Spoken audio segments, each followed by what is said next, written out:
Buenas tardes, hoy nosotras, Elizabeth Lux-Ligeti e Isadora González, vamos a entrevistar a dos expertos y un inexperto sobre si es que el ambiente familiar afecta en el desempeño escolar, teniendo en cuenta que el ambiente familiar se refiere a las cosas que suceden en casa, la relación de alumno-familia y el cómo el estudiante se siente en casa en general, y desempeño escolar como las notas y rendimiento académico, pero no solo eso, sino que también el cómo él se desenvuelve en la escuela. Para hablar de nuestros entrevistados, voy a partir con Daniela Niago, quien es estudiante de psicología cursando quinto año y actualmente se encuentra ejerciendo su práctica en PAI, Programa Ambulatorio Intensivo Medio Libre, seguida de Soledad Carcat Salazar, que también trabaja día a día con adolescentes en PAI. Para finalizar, tenemos a LB, estudiante del Colegio Instituto del Puerto de San Antonio, que al ser estudiante podría comprender la situación de mejor manera. ¿Qué ambiente familiar creen que sería el óptimo para tener un buen rendimiento académico?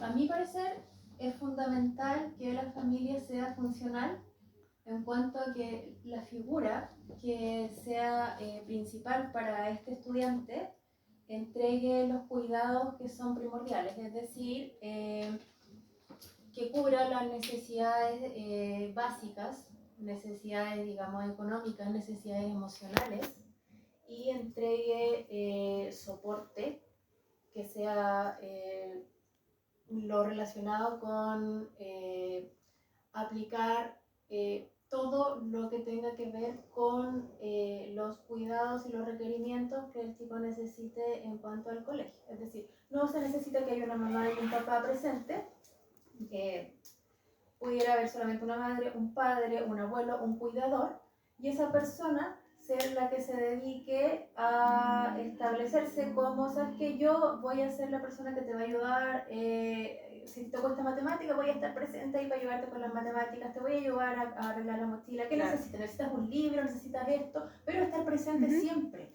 Entonces ser una familia funcional, digamos. Claro, yo creo que también el tema, como cuando hablo del ambiente, es como la responsabilidad que tiene el adulto de propiciar un ambiente seguro y estable para que este estudiante pueda, o esta alumna, este joven hijo pueda estudiar pensando en un ambiente físico y emocional. Sí. Porque un chico, una chica, un joven que esté en un ambiente donde esté limpio, donde él tenga sus comidas diarias, donde no escuche a los adultos quizás discutiendo, va a ayudar y propiciar que este chico pueda estudiar tranquilamente y pueda desarrollarse de forma óptima ante las tareas del colegio, ante la demanda del colegio. No sé qué. Pero y si esa persona no tiene ese apoyo y tiene un buen rendimiento académico, ¿cómo sería el caso? Si no tiene el apoyo de su padre o del cuidador, o no tiene un buen ambiente para estudiar. Lo más probable es que ese joven indirectamente esté desarrollando resiliencia, porque desde ahí, quizás desde ese mismo concepto, el joven ha desarrollado herramientas para poder él generar estos mismos recursos y poder enfrentarse a todas las demandas que tiene el establecimiento educacional. Claro, hacerlo por sí mismo. Claro, sobre todo en el ámbito académico. Usted mencionó el tema de que no es necesario que un alumno tenga una familia tradicional para tener un buen rendimiento. ¿Pero usted cree que el tener una familia tradicional puede ayudar al rendimiento o cómo? Es que una familia tradicional también puede ayudar. No estoy diciendo que una familia no tradicional no ayude, pero ¿usted cree que el rendimiento puede mejorar si es que la familia es tradicional? Puede ayudarte bastante, pero no necesariamente va a ser mejor que alguien que no la tiene. Porque tú podrías tener una familia tradicional, tu padre y tu madre juntos, pero podrías estar en tu pieza, claro, podrías estar en tu pieza escuchando constantemente discusiones de tus padres que se han mantenido juntos, digamos, ¿por qué? Porque tú eres tú y su hija y no quieren separarse por ti. Entonces, eso, que es una familia tradicional, que se quiere mantener justamente por mantener el estatus de familia tradicional, genera un ambiente que no va a ser el ambiente más adecuado y más sano para que tú tengas un ambiente justamente que va a ser el ambiente más favorable para tus estudios. ¿Me entiendes? Entonces ahí, vuelvo a lo que hablaba Soledad, se genera un ambiente bastante poco poco saludable en el aspecto estudiantil, también lo que podría sumarse a lo que si lo llevamos por ejemplo a un ambiente físico sería como el hacinamiento y todos esos factores que transforman el ambiente de un niño, un adolescente, un estudiante en ambientes que no son adecuados para un buen funcionamiento cognitivo, digamos, un buen funcionamiento escolar. Entonces, vuelvo a tu pregunta, no necesariamente una familia tradicional va a ser mejor que una familia no tradicional. Puede ser muy óptima, pero no necesariamente lo tiene que ser. Yo creo que es más importante que una familia tradicional, es más importante que la familia esté estable emocionalmente y económicamente. La tranquilidad. Porque puede ser que este joven tenga como cuidadores a sus abuelitos y estos mismos abuelitos propician el mejor ambiente para que él se desarrolle académicamente de manera óptima. No quiere decir que porque siempre hay un papá, una mamá y están los hermanos, a este chico le va a ir mejor que a otro joven. Es importante como tener el concepto de familia, pero no que sea el concepto de tradicional como la mamá, el papá, porque no está la mamá, porque no está el papá, a este chico le fue mal. Sino que el concepto de familia, porque puede estar esta mamá con su abuelo, con su abuela, o esta mamá con los tíos del chico. Ya, entiendo. Hay que ser súper claro que a través del tiempo el concepto de familia ha ido evolucionando y ha ido Sí, cambiando también. muchísimo. ¿Ya? Entonces, por eso ahora existen diversos tipos de familia. ¿Ya? ¿Qué impacto tiene el estilo de crianza en el rendimiento académico del escolar? Bueno, eso es como transgeneracional. O sea, si yo tengo un tipo de crianza muy rígido y soy muy rígido con mi hijo, si mis papás tuvieron un tipo de crianza muy rígida y yo la replico con mi hijo, voy a ser muy exigente también a la vez. Y si estoy siendo muy exigente con mi hijo y o sea, no logro comprender ni visibilizar lo que está sucediendo con él, claramente va a tener un impacto porque si él no logra rendir de la forma que yo creo que es la adecuada, él se va a sentir perjudicado.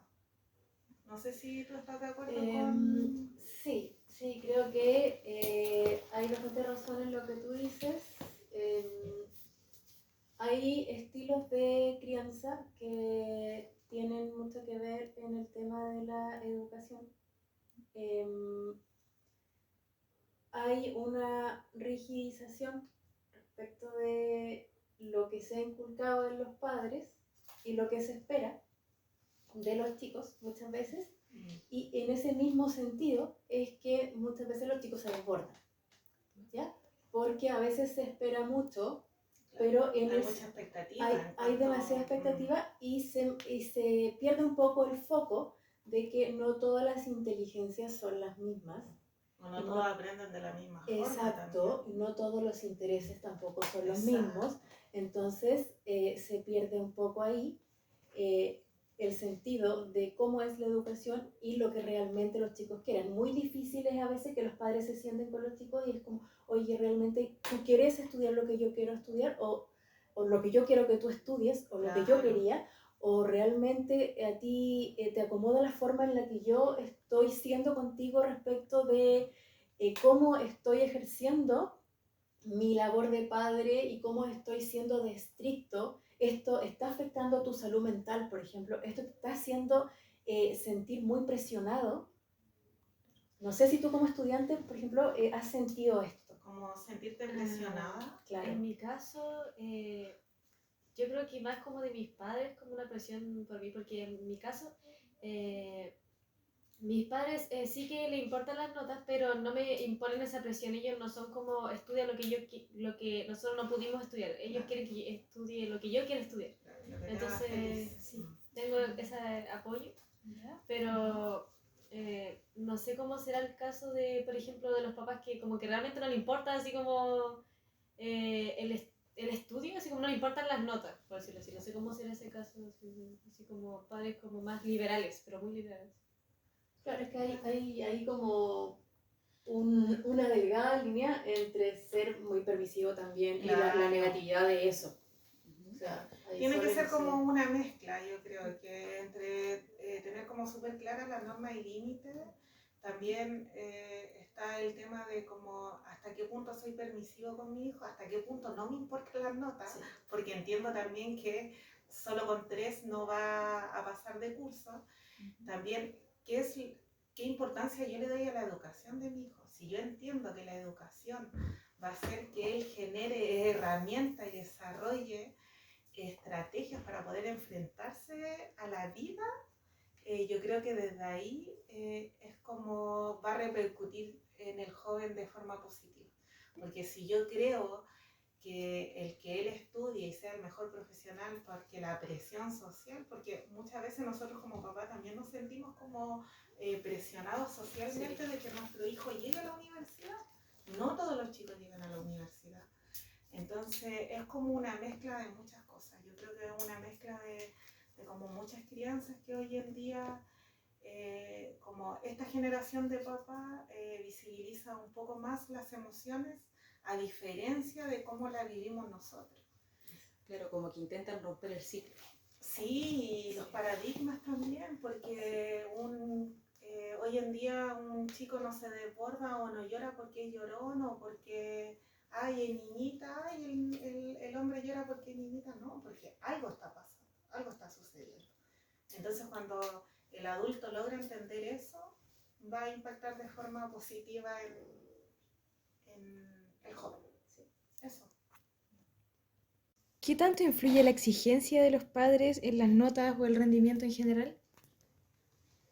Muy parecido a lo que estábamos hablando anteriormente, o sea, en la medida que exigimos y presionamos en base a resultados y no entendemos qué es lo que está pasando con nuestro hijo y como marca de forma negativa en el joven. No sé qué. Claro, ahí podemos también o generar el placer por el estudio o generamos un displacer de pronto y hacemos que los chicos definitivamente sientan desagrado y desgano por el colegio y Se pongan resistentes, claro, también, se generen una frustren resistencia. rápidamente. Claro. Porque hay chicos que crecen pensando que el 7 es lo óptimo, que es lo mejor, y cuando llega el 4 a su vida, Claro. se desbordan completamente, porque no solo por ellos, sino por cómo yo respondo a este papá o a esta mamá que se ilusiona con este chico que se va a sacar solamente 7 a lo largo de su vida. Claro, tenemos culturas que es tanta la exigencia escolar que los lleva al suicidio. Exacto. Y, o sea, sabemos que lamentablemente la exigencia a tal punto no va a llevar a nada. O sea, la idea de pasar por el colegio es hacer de esto una experiencia grata. Claro. Que leer un libro sea una experiencia grata y que no se vuelva algo tedioso, que no sea tengo que leer un libro y está la mamá ahí, oye, pero lee. No, o sea, la idea es, hijo, lee el libro y puta, si no eres bueno para leer, bueno, te ayudo y Claro, a ver, y lee tú la página y leo yo otra. O sea, hagamos de esto una buena experiencia, claro. Pero no de una manera que sea presión y hacemos de esta experiencia que son muchos años y que tenemos claro que la mayor parte del tiempo la pasan en el colegio, o sea, vamos a hacer de esto algo que realmente se vuelva un infierno. No creo que sea la mejor idea de este periodo escolar. No sé qué piensa. Y en el caso de que, pongamos en ese caso de que sí sean muy estrictos con eso y la persona se desborde, como qué tan negativamente podría ser para esa persona. El proceso de desborde, o sea, por eso te digo, como lo mencionaba antes, lamentablemente cuando los chicos se desbordan puede pasar desde una crisis, digamos, no sé, pues puedes empezar con una crisis de angustia, una crisis de pánico, hasta llegar otras conductas más preocupantes. Exacto, o sea, vamos con conductas de autolesiones, hasta si llegamos a un extremo, o sea, intentos de suicidio y ya terminando con un suicidio. O sea, muchos jóvenes también hoy en día buscan como una salida, como escapatoria. O buscan una ayuda. Y ahí empieza el tema de la exploración, de un consumo más explorativo. A mí me va a ayudar este poquito para poder realizar esto otro. Entonces, claro que la exigencia sí repercute de forma negativa de cómo la planteamos también. Sí, eso iba a mencionar. El tema de ustedes creen que si los padres le exigen a los niños la autoexigencia que él mismo crea, también le va a percudir de esta manera como lo hace, por ejemplo, la exigencia de los padres. Sí, por supuesto, Sí. porque te va generando una frustración enorme. O sea, en la medida en que tú mismo te autoexiges, Estás dañando también. existe una posibilidad del sabotaje. Claro. Tú mismo te vas autosaboteando. Porque la autoexigencia te lleva a sentir que nunca estás haciendo lo suficiente tampoco. Entonces, también, o sea, es, digamos, es súper, digamos, es algo que es como circular, porque tú vas haciendo y mientras más haces, más necesitas y nunca vas a ser suficiente. Entonces siempre vas a estar frustrado. Y también te convierte, empieza a desarrollar una resistencia también, a ser un chico muy resistente, muy rígido, poco asequible, porque es lo que yo pienso, lo que yo me estoy exigiendo, y de ahí no veo no visualizo otra salida, otra oportunidad. Entonces desde ahí claramente que la autoexigencia repercute de manera negativa sobre todo en un joven, porque el joven tiene que ser joven, tiene que realizar actividades de joven, no tiene por qué estar autoexigiéndose. Ay, no me salió, no sé, pues para septiembre, Claro. no puede bailar cueca como todos mis compañeros. Claro, No, finalmente eso genera conductas súper poco adaptativas. Claro. ¿Ustedes creen que impacta el apoyo de los padres en el estudio? ¿Que un padre esté presente impacta de buena o mala manera? Sí, impacta absolutamente de manera totalmente positiva. Un padre presente siempre va a ser un factor de protección en un niño, en un estudiante, en un hijo. Siempre va a ser un factor protector. Sí, es un factor protector que el adulto, el padre, la madre, haya un adulto presente en la vida de aquel joven que está estudiando. Y en caso contrario, y si no hay un padre o cualquier persona que esté presente para... Por ejemplo, tú hablas como de esa figura convencional. Claro. Mamá, papá, si hay un abuelo, hay un tío, hay un cuidador. A lo mejor este chico, no sé, está en algún hogar desarrollándose. En la medida que siempre haya una persona responsable, y era lo que hablábamos delante, y esté generando como estos espacios para que él se pueda desarrollar de forma positiva, va a ser un impacto muy bueno en el joven. Claro, la idea es que sea una figura que lo que entregue sea estimulación, motivación, comprensión, afecto, que sea ese tipo de figura, que sea un proveedor presente. Claro. ¿Qué estrategia pueden implementar los padres para fomentar el hábito de estudio en casa? Yo personalmente creo que con todos los estímulos que hay actualmente es bastante difícil implementar hábitos de estudio, por ejemplo, ya en adolescentes. Así que siento que es mucho más fácil hacerlo cuando los niños son pequeños y creo que esa es una muy buena estrategia, hacerlo desde que son muy pequeños. Eso no quiere decir que no se pueda hacer desde que ya son adolescentes. Claro, es como para que el hábito sea como parte de la crianza. Usted dice como incrementar una rutina. Claro, ahora yo creo que es bueno decir, por ejemplo, en un adolescente, ¿sabes qué? Mira, porque sé que, por ejemplo, el celular es un gran distractor. Por lo tanto, creo que siendo un enorme distractor y siendo algo que difícilmente los chicos, no sé, pues entre los 12, 17 años lo pueden dejar de lado, sería bueno que llegasen a consenso con los papás. Oye, mira, ¿sabes qué? Me pasas el celular y pásamelo 2 horas, y en esas 2 horas tú vas a hacer tus tareas, vas a hacer las tareas 1 hora y vas a estudiar 1 hora todos los días, porque eso va a permitir que no se te acumule todo el estudio para el día antes de la prueba, ¿me entiendes? Por ejemplo. Entonces estudiar un poquito todos los días, 1 hora, y la otra hora la destinamos a que hagas tareas. Entonces así no tienes una acumulación todo un día y con eso estamos como trabajando tus hábitos de estudio y también te desconectas un poco de la tecnología y eso es como un trato, digamos, un trueque entre padre o cuidador y estudiante. Yo creo que igual es importante como en la etapa del ciclo vital en la que se encuentre el chico, que como decía Totalmente. acá la compañera,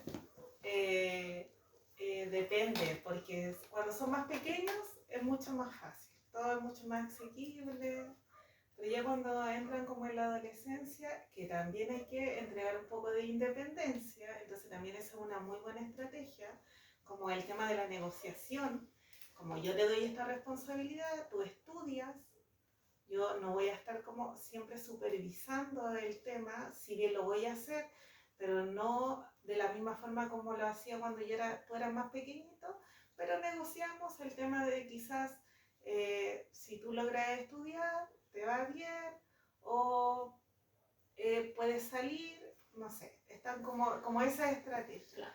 También yo creo que también es importante una muy buena estrategia que los papás puedan ordenarse como en el ámbito laboral. Así como decir, ya, yo los días lunes voy a llegar temprano, entonces nos vamos a dedicar los días lunes a poder estudiar en las tardes, vamos a tener como una jornada de tarde de estudios. Yo creo que ahí es como importante. Sí, yo opino que desde mi perspectiva, así como que da como hasta motivación el hecho de que te ganes como un premio, entre comillas. Claro. Es como, si tú estudias, no sé, matemáticas, yo te compro esto, o si tú estudias te doy permiso para salir a tal lado. Es como da motivación y uno estudia, de verdad que uno lo hace. O sea, eso funciona. Sí, funciona. Claro, yo creo que sí, está diciendo que funciona, es como algo que realmente funciona en la adolescencia. Es importante Sí, como importante, negociar. la motivación. Claro, y hacerlo quizás como de forma también democrática. ¿Qué piensas tú? ¿Lo podemos hacer así de esta forma? ¿Te gustaría? A ver, ¿qué día tú quieres que instalemos? Como que dejemos un día de la semana para poder estudiar. Yo así me organizo en mi trabajo, salgo más temprano y nos dedicamos a estudiar. Y después puede tener como recompensa, no sé, ir al cine, salir con la amiga, una gift card. Que no funcione como una imposición. Claro, como hacerlo un poco más agradable, ameno. Ustedes mencionaban que era más fácil implementar los hábitos de estudio desde que los niños son pequeños. ¿Qué estrategia creen que se podría utilizar en un niño que no tuvo hábitos desde pequeño, sino que quiere comenzar a tenerlo ahora de grande? Ahí, como decía Soledad, se pueden hacer estos trabajos como de negociación. Y ahí yo creo que funciona muy bien, porque ya un chico que es más grande es mucho más receptivo. Entonces, cuando ya puedes llegar a una conversación y a tener estas, por ejemplo, estas negociaciones o estos tratos como más motivacionales, puedes ya trabajar de manera más fácil. Ya, relacionado con lo que estamos hablando recién, ¿cuál es la importancia de establecer estos hábitos y rutinas tanto en casa como de estudio? Personalmente lo considero fundamental en el ámbito escolar, porque esto aparte de que se proyecta a todos los ámbitos de la vida, el tener hábitos, una vez que salgan del colegio, luego en la universidad, esto se va a transformar en un requisito, pero primordial. Claro, O sea, se va a replicar. Claro, Claro. cuando uno está estudiando después, o sea, si no tienes hábitos, pues, Sí, un chico que estuvo siempre con hábitos, que se acostumbró a levantarse temprano, que se acostumbró a almorzar a cierta hora, que se acostumbró a estudiar a cierta hora, eso después lo replica cuando este joven ya tiene que ser completamente independiente porque no está bajo la supervisión de nadie. claro, y lo ves después en el trabajo, o sea, en lo laboral. Porque imagínate, no puedes adoptar estas rutinas ahora y luego vas a trabajar y vas a decir, bueno, conseguí este trabajo súper genial, me pagan súper bien, pero hoy día me voy a levantar, bueno, mañana no, y pasado tampoco, y después sí. Claro. Seguramente te van a echar a la semana. Claro, yo al menos estoy de acuerdo con las dos porque, por ejemplo, como escolar ya hay una rutina, todo levantarse temprano, que llegar a la casa, a estudiar o a veces no. Eso sí, pero yo pienso que la rutina, bueno, al menos a mí como que te da como, no sé, como que te beneficia más que... Y si algo como que no te gusta esa rutina, yo pienso que hay que como que sacarlo, Exacto. mejorarlo, porque siento que la rutina te tiene que gustar a ti, así como te tiene Y que la hacer puedes feliz. modificar. Sí. Claro, Eso. cuando ya eres adulto la podés ir modificando, pero ya como en este país propiamente tal de la misma cultura de este país, nos escolarizan desde tan pequeñitos que empezamos con rutinas de muy pequeños. Sí. Y hasta los bebés tienen una rutina, cada cierta hora amamantan, cada cierta hora hay que cambiarle el pañal, cada cierto tiempo hay que llevarlo al pediatra, entonces al final es toda nuestra vida es en base a... Se trata de que entre medio de todas esas cosas que tenemos que hacer, podamos insertar en ella, en esa rutina, actividades que a nosotros nos llenen y nos hagan sentir felices. Entonces no se trata de hacer siempre lo mismo y cosas que nos impongan, sino que también entre medio podamos hacer cosas que nos hagan sentir plenos, que nos hagan sentir llenos, que nos hagan sentir felices. Entonces eso va a transformar nuestra vida entre cosas que son responsabilidades, pero también cosas que nosotros vamos a escoger para nosotros. ¿Cómo podrían ayudar los papás a establecer un buen equilibrio entre el tiempo dedicado al estudio y el tiempo dedicado a actividades extracurriculares? Yo creo que el tema de la organización es súper importante. ¿Cómo como adulto te organizas para darle tiempo? Era lo que recién decía Daniela, como dentro de esta rutina que tenemos, hacerse el espacio para poder tener otra actividad de interés, o del papá, o del joven, o en conjunto también, como por ejemplo ir al cine, el poder darse ese espacio de relajo, porque no todo puede ser estudio, ni trabajo, ni exigencia, sino que es como súper fundamental la organización.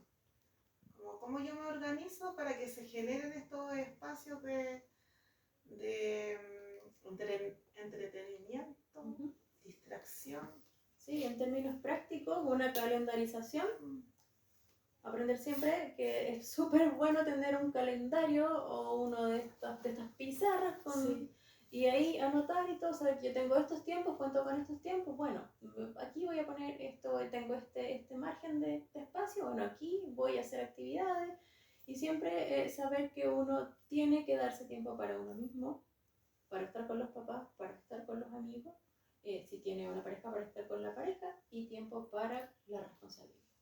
Claro, yo también estoy de acuerdo con eso. El tema de la organización es como lo esencial aquí, es como lo principal. Porque, por ejemplo, si veo el calendario y ya di todas las pruebas, esta semana puedo ir al cine, no sé, o si tengo que ir a entrenar también, o pongámonos el caso de que, tengo que ir a entrenar, pero también tengo prueba mañana. O hay que balancear eso, o darle prioridad a lo más importante. Exacto. ¿Cómo afecta el nivel socioeconómico en el desempeño académico de los niños? Eso puede verse reflejado, yo creo más que nada, en la disponibilidad de material, muchas veces claro. en el acceso a la información, lo tiene que ver con, por ejemplo, un niño que no tiene un nivel socioeconómico donde pueda acceder a un computador, a internet, obviamente va a estar en desventaja con un chico que sí puede tenerlo. Y no estamos, aquí estamos hablando de algo como un computador e internet, que son necesidades que ya están en un nivel más alto. Pero si hablamos de necesidades básicas que no están cubiertas, o sea, ahí está en absoluta desventaja. Claro, no es lo mismo quizás porque en un colegio municipal van a tener los mismos recursos como materiales para que el estudiante pueda estudiar, valga la redundancia.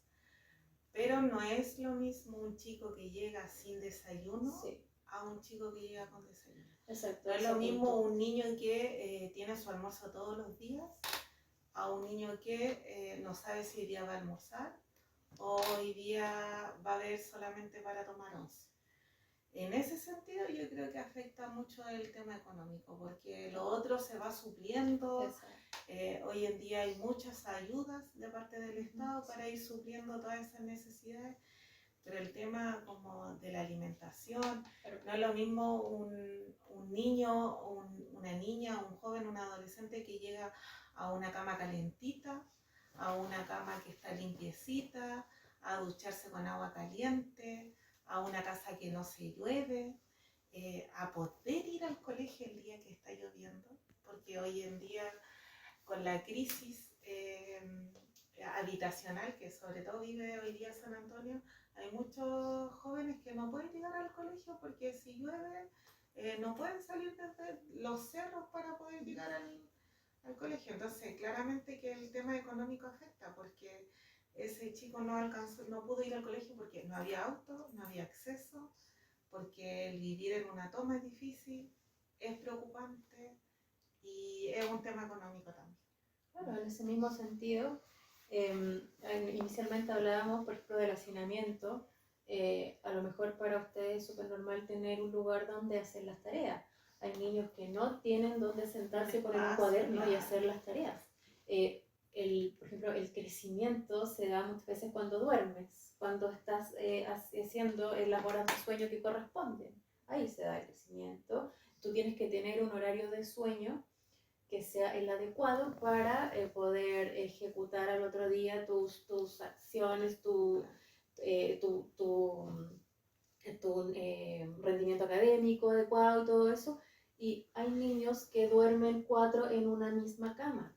Entonces, es imposible que esperemos el mismo rendimiento de un niño que duerme en esas condiciones que uno que tiene su habitación solo, con su televisor. No son las mismas oportunidades. No, por supuesto. Entonces, obviamente, el nivel socioeconómico sí impacta en la educación de los. ¿Ustedes creen que los profesores deberían tener esto en cuenta al Sí. momento de evaluar? Sí. Yo creo que sí, es importante que quizás era lo que te mencionaba adelante, quizás como en forma de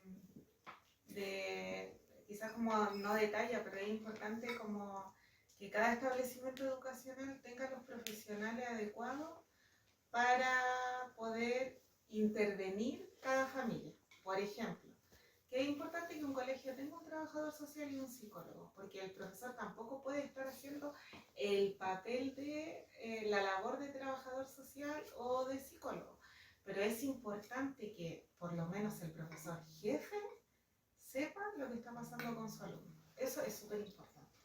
O sea, hablaría muy mal de un profesor que él no se enterara que su alumno lo está pasando mal o que su alumno tiene alguna necesidad. ¿Qué desafíos enfrentan los estudiantes de padres con horarios laborales muy exigentes? Bueno, la ausencia y la falta de apoyo. Muchas veces es bastante difícil para los chicos y también para los papás, porque a veces uno quiere ayudarlo y no está como tutor, como ahí presente. Entonces difieren los horarios porque uno llega a casa cuando, y lo hablo de manera personal porque a mí también me pasa que llego del trabajo y mi hija ya está queriendo dormir y yo estoy ahí sin poder ayudarla. Entonces, no sé, también yo creo que a Sí, le pasa. es como que de forma negativa porque uno también se priva de muchas instancias académica, educativa, del poder acompañar a su hijo, porque cuando es un horario laboral muy exigente, uno no puede participar de todas las actividades que se realizan con la familia. Uno llega en jornadas hay jornadas muy extensas, llega a tu casa y tu hijo ya, algunos están hasta durmiendo. Entonces se priva uno de muchas instancias de poder compartir con tu hijo o con tu hija.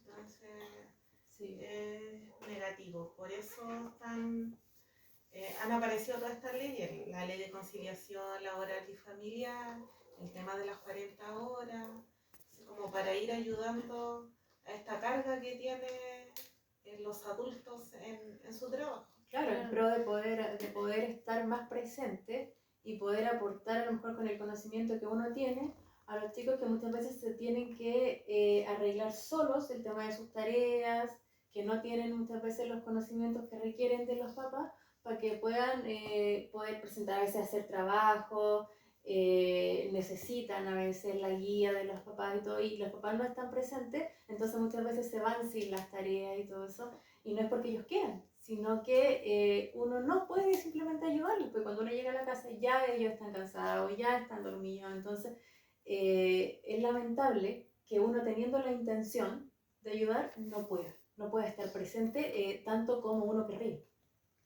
Claro, y no pienso yo que eso afecta tanto en lo académico como en otras actividades del colegio, por ejemplo, la misma reunión de apoderados, por ejemplo. Exactamente. Uno no puede, o sea, los padres no pueden ir a veces, o pongamos una situación de que estamos en un acto importante y un padre es doctor y surge una emergencia, él tiene que Sí. partir y no va a poder estar en ese acto. Entonces, Sí, justamente. Siempre pasan esas cosas. Esas cosas también pueden desalentar en cierto grado al estudiante. Sí, sí, sí. Y también yo creo que hay un cuestionamiento ahí de, pucha, mi mamá o mi papá realmente me quieren ayudar, realmente están interesados en mí, ¿por qué no hacen esto? ¿Por qué? ¿Por qué no pueden pedir permiso? ¿Por qué no pueden faltar? Y muchas veces, de verdad, uno no puede hacerlo. Y yo creo que ahí también es como importante la comunicación Sí, asertiva sí, con el sí, hijo. Como comunicar, antes, ¿sabes qué? Para esta actividad no voy a ir porque voy a ir a la siguiente actividad que es mucho más importante. Y también se va lidiando con el colegio porque, por ejemplo, en su establecimiento educacional el último año ustedes tienen un sinfín de actividades con los apoderados. Muchas. Y eso también es complicado para el apoderado, pero ahí hay que ir como lidiando con el trabajo, negociando con el jefe, hacer horas extras para después poder participar de las actividades. Entonces, Ya, de nuevo bastante relacionado con lo que estábamos comentando recién. ¿Qué relevancia tiene la participación de los padres en las actividades escolares de sus hijos? yo creo que es trascendental, yo creo que es súper importante y que era lo que hablábamos anteriormente, que el papá, la mamá o el adulto significativo, que a lo mejor no puede ser ni el papá ni la mamá, para el joven que él te vea ahí es importante emocionalmente, porque yo pienso que el joven se siente importante, querido, apreciado por su mamá, por su papá, por ese adulto significativo. Entonces igual es relevante en la medida que al joven le importa esa actividad también, porque si al joven no le importa, ¿a qué va a ir el papá a estar pidiendo permiso si ese joven no está interesado? Por ejemplo, yo de forma personal, mi hijo participó en la banda de su colegio y Isabel muy de forma muy periférica decía, no importa, si no puedes llegar, no llegas, si no esto. Pero cuando yo llegaba, su cara cambiaba completamente. Entonces, desde ahí es como que uno va reconociendo las emociones también de los chiquillos y el sentir. Como, de verdad que le importa. Es importante. Sí, creo que básicamente hay un respaldo motivacional y emocional importante cuando uno se presenta en una actividad de ese tipo. Los chicos sienten, yo creo, ese respaldo y se sienten, tal como dice Soledad, y muy importante. Para ellos, o sea, ya participar en esas actividades genera un desgaste, un gasto de energía que es no menor. Entonces, que uno se dé el tiempo de ir a verlos y verlos participar en eso, para ellos es muy significativo. Claro, es verdad. Yo, por ejemplo, mi papá trabaja siempre lejos de casa y muy pocas veces puedo ir como a eventos así como a reunión o algo así, por lo general va mi mamá. Pero, por ejemplo, cuando estamos en un evento importante o algo y él llega de sorpresa, es como vuelve 1000 veces mejor el evento. Es como, es verdad lo que dicen, es como, sí, estoy de acuerdo. ¿Qué importancia tiene la participación de los padres en decisiones con respecto a la educación de sus hijos, como la universidad, el colegio, la carrera, etcétera? Bueno, Yo creo que en esos temas puntuales, creo que si bien es importante lo que los padres opinen, es una opinión, ¿ya? Los padres tienen que estar para apoyar al 100%. Yo ahí como que quiero debatir un poco con Daniela, porque yo creo que es responsabilidad de los padres, por ejemplo, cuando son menores de edad, decidir el tema del establecimiento educacional que necesita su hijo. Porque si bien yo puedo preguntarle a mi hijo, oye, ¿y en qué colegio quieres estudiar tú? Lo más probable es que el mío, en lo personal, me hubiese dicho en el Pedro de Valdivia, que está en San Antonio, al frente de Corona, en un 2x1, yo no siendo Pero quizá... disculpa, decía la universidad, ¿no? No, ¿O decía colegio? es colegio y Ah, universidad, por eso no, cómo no. hacer la diferencia, No, ya, que cuando ok. llegan a la universidad es como ahí Es que yo entendí que era bórralo todo. universidad, No. no, sé el si- colegio no. No, Ahí por estoy de eso. acuerdo, el colegio lo escogería yo. No, pero claro, siguiendo el tema de, por ejemplo, está bien el tema de que un padre elija el establecimiento en que educar a su niño, pero por ejemplo ya avanzando la edad, séptimo, octavo básico, si el estudiante, no necesariamente por bullying, sino porque no le gusta como la exigencia que tiene, los padres deberían tener esa como flexibilidad de si el estudiante quiere cambiar de establecimiento, dársela. Yo sí tendría la flexibilidad. Ahora, si es por un tema de que realmente le está costando y sus capacidades se lo impiden, sí. Sí, Ahora si lo sí está es por- pasando mal, realmente así como sí. que yo veo que él está sufriendo, yo creo que claro, que hay que visibilizar ese sentir, pero si es porque me dijeron que tenía que subirme el pantalón y no tenía que... no. Sí, No, ahí yo creo concuerdo que con ahí eso. no. Sí, y también Uno sí es como, responsable. oye, es que sabéis que me piden estudiar mucho y no quiero. Y yo sé que Claro. tiene todas las capacidades. Claro. Es que ahí no lo O haría. no me gusta la profe de lenguaje, o no me gusta el profe del No. electivo. Por eso Yo son- creo que ahí... Claro, no, o sea, no, son cosas que habría que conversar, que evaluar bien y Sí, no, verlo en el tiene que haber- colegio también. Ahora pero- sí, un tema de bullying y todo eso, o sea, Sí, inmediatamente claro, ahí ahí ni sería- siquiera claro, había un no cuestionamiento. pensarlo, claro. Pero es responsabilidad del adulto el tema del establecimiento educacional. Ya cuando llega el momento de la universidad es diferente porque Sí. todo depende de la carrera, dónde quede tu hijo, cómo le haya ido en la PAES.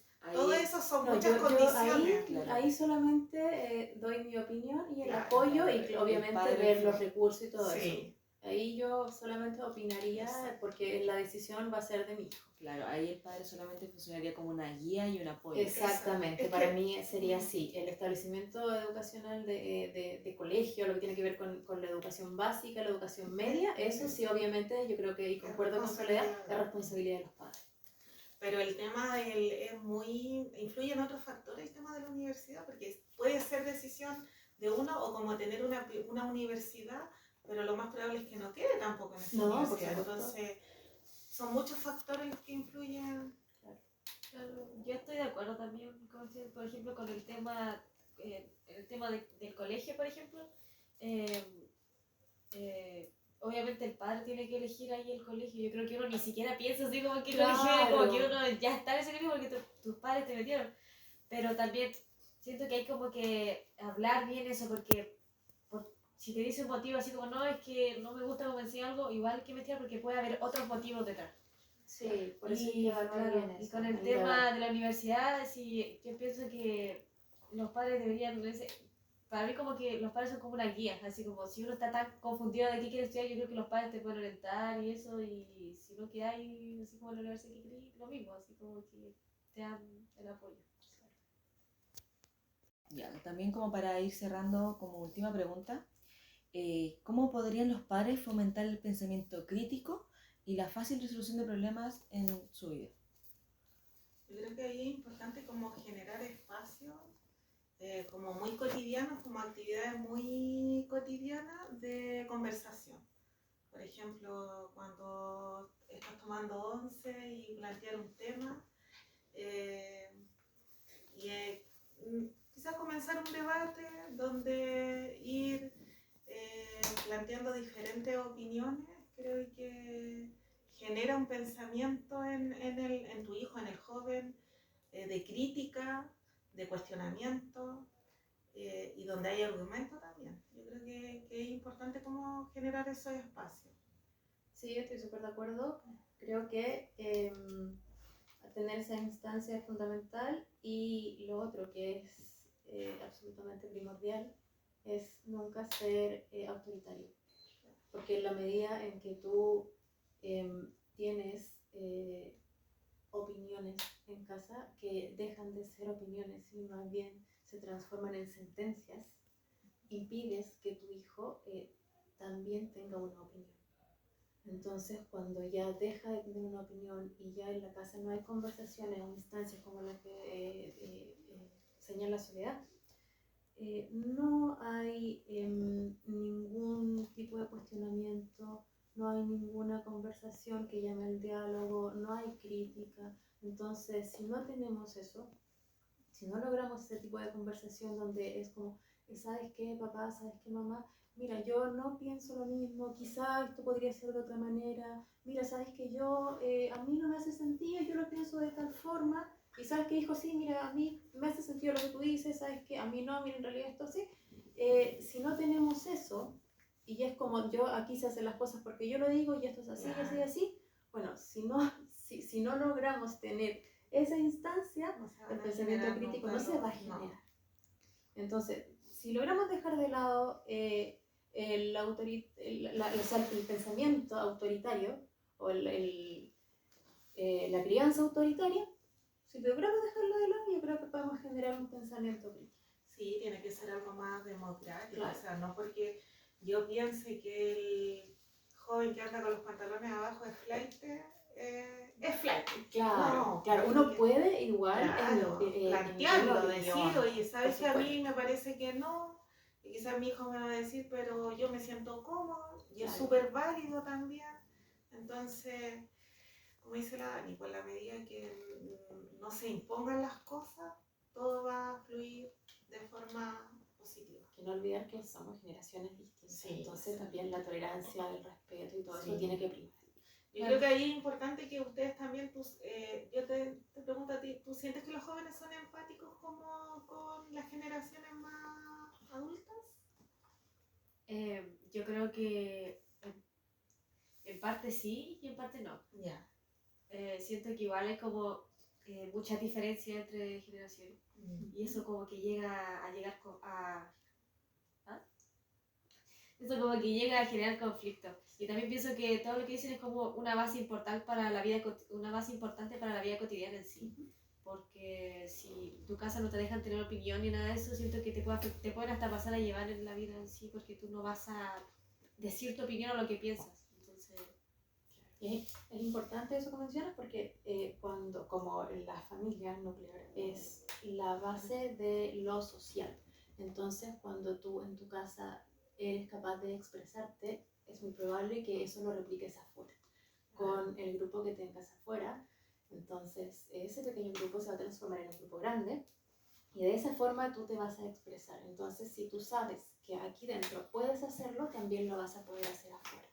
Igual con ahí esa misma libertad. hay que hacer como la diferencia, porque una persona que es introvertida no va a lograr como expresarse tampoco afuera, pero es por un tema de personalidad, pero Bueno, eso se nota cuando una persona ha sido toda la vida guiada, criticada, no lo han dejado expresarse, Sí. se nota mucho. Claro, es que eso es distinto, porque una persona que Repercute está de como manera muy cortada. negativa, claro.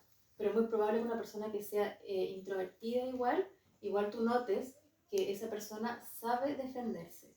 O sea, puede ser muy introvertida, pero esa persona en el momento de tener que defenderse o dar su opinión, la puede dar. Va a tener argumentos, Claro. que es importante. Es una persona que puede decir, ¿sabes qué? No. O ¿sabes qué? Yo opino esto. Lo va a poder hacer, aunque no sea una persona que tú la ves así como arriba de la mesa gritando y así.